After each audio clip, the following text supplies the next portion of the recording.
Bonsoir à tous et à toutes. La cérémonie de présentation de vœux de Nouvel An au chef de l'État a eu lieu ce matin au Palais de la Présidence de la République.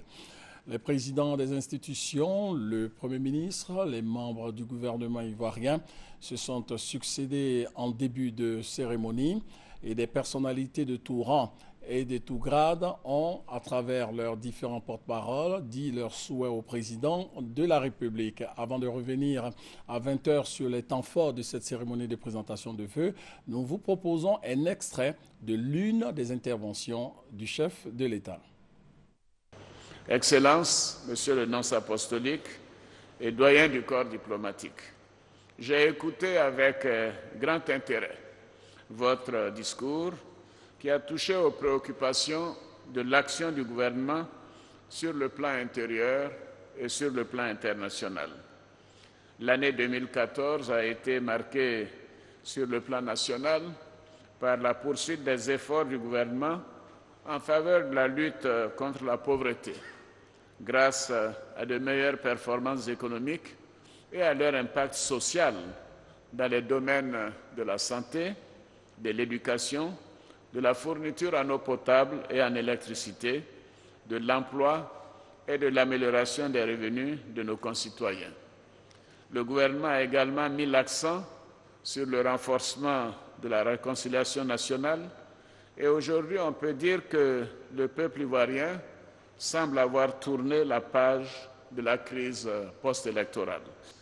Beaucoup de chemin a été parcouru, comme j'ai eu l'occasion de le dire dans mon message du Nouvel An. Je vous invite donc à encourager vos pays et organisations à poursuivre leur soutien au gouvernement dans le cadre de la réforme de la justice. Et je salue tout particulièrement les pays qui se sont engagés dans cette voie. Votre soutien est déterminant afin de nous permettre de consolider les bons résultats obtenus dans l'amélioration du climat des affaires et de la lutte contre la corruption. Je tiens à cet égard à remercier les États-Unis d'Amérique, la France, la Banque mondiale, le Fonds monétaire international, l'Union européenne, dont les soutiens ont permis à notre pays de faire des bons qualitatifs remarquables et des bons quantitatifs également en matière d'amélioration de l'environnement des affaires. Le compte-rendu complet de la direction des reportages institutionnels à 20 h. Dans cette édition, vous aurez également un compte-rendu relatif à la formation des agents chargés de faire une enquête sur le niveau de vie des ménages en Côte d'Ivoire. Cette enquête, conduite par l'INS, l'Institut national de la statistique, va mobiliser sur le terrain 180 agents enquêteurs, 24 superviseurs et 60 chefs d'équipe. Coût total de l'enquête, 997 millions de francs CFA. Nous en parlerons au journal de 20 h.